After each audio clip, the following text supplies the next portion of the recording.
ಮರೆಯಲಾಗದ ಮಹಾಭಾರತ. ನಿರೂಪಣೆ doctor S ರೇಖಾರೆಡ್ಡಿ.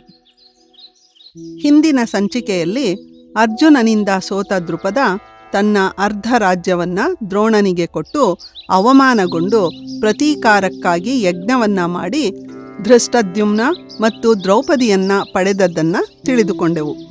ಈ ಸಂಚಿಕೆಯಲ್ಲಿ ಯುವರಾಜನಾದ ಯುಧಿಷ್ಠಿರ ಮತ್ತು ಅವನ ತಮ್ಮಂದಿರನ್ನ ನಿರ್ನಾಮ ಮಾಡುವುದಕ್ಕೆ ದುರ್ಯೋಧನ ಮತ್ತು ಶಕುನಿ ಏನು ಮಾಡುತ್ತಾರೆ ಅಂತ ನೋಡೋಣ.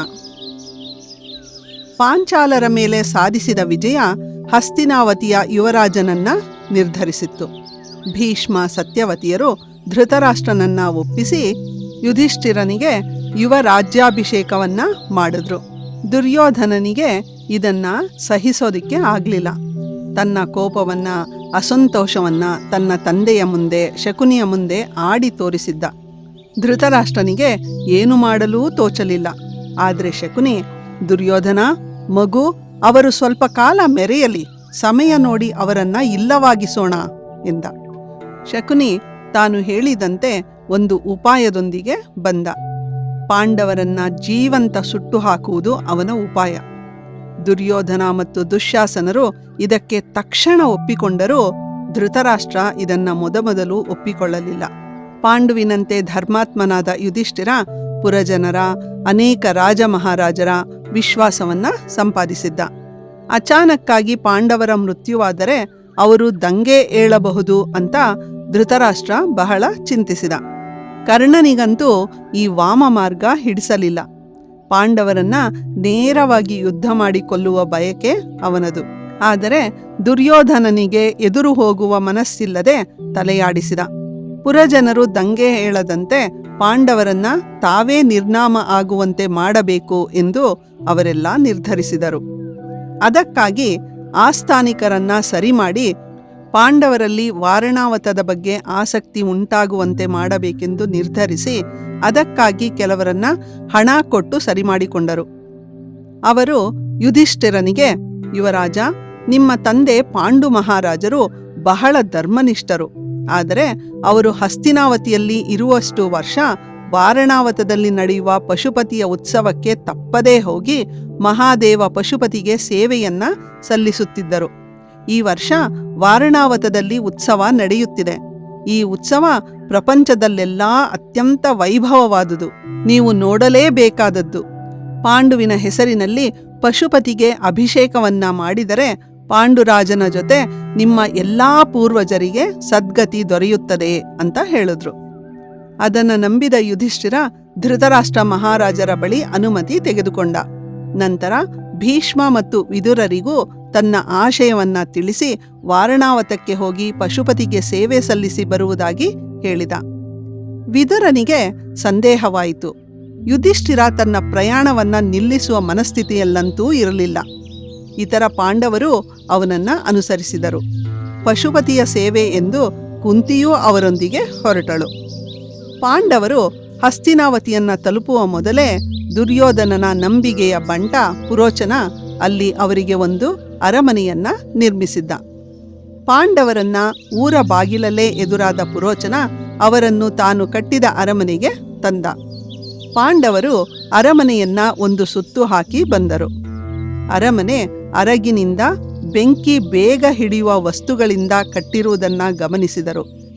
ಆದರೂ ಅದರ ಬಗ್ಗೆ ಏನನ್ನೂ ಕೇಳದೆ ಪುರೋಚನ, ಅರಮನೆ ಬಹಳ ಸುಂದರವಾಗಿದೆ, ನಾವು ಇಲ್ಲೇ ಉಳಿದುಕೊಳ್ಳುವೆವು ಅಂತ ಹೇಳಿದ್ರು.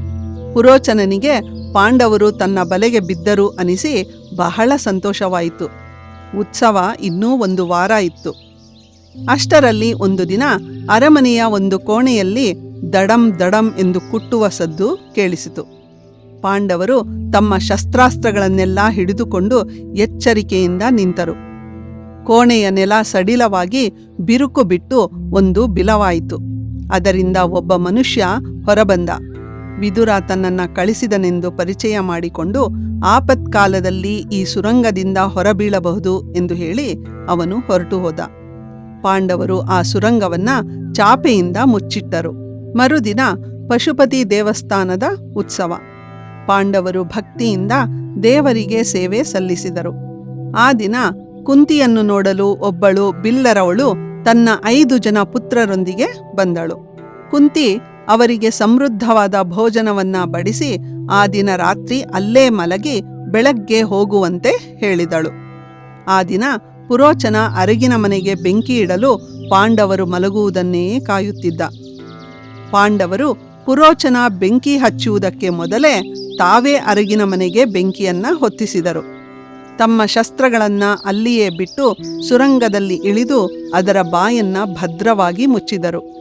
ಬೆಂಕಿ ಬಹಳ ವೇಗವಾಗಿ ಹರಡಿ ಪುರೋಚನನ ಜೊತೆಗೆ ಅಲ್ಲಿ ಮಲಗಿದ್ದ ಬಿಲ್ಲುಗಾತಿ ಮತ್ತು ಅವಳ 5 ಪುತ್ರರನ್ನು ಸಹ ಸುಟ್ಟು ಹಾಕಿತು. ಅರಮನೆಗೆ ಬೆಂಕಿ ಬಿದ್ದದ್ದನ್ನ ವಾರಣಾವತದ ಜನ ನೋಡಿ ಆರಿಸಲು ಪ್ರಯತ್ನಿಸಿದರು.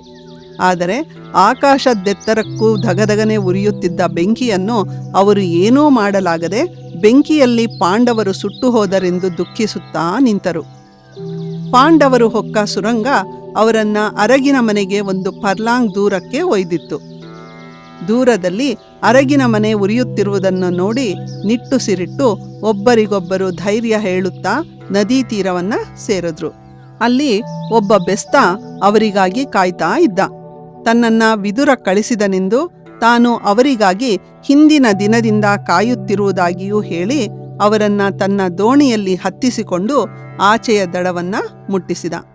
ದೋಣಿಯಿಂದ ಇಳಿದ ಪಾಂಡವರು ತಮ್ಮನ್ನು ಯಾರಾದರೂ ಗುರುತು ಹಿಡಿಯುತ್ತಾರೇನೋ ಎಂಬ ಭಯದಿಂದ ಕುಂತಿಯೊಂದಿಗೆ ಬೇಗನೆ ಹೆಜ್ಜೆ ಹಾಕಿದರು.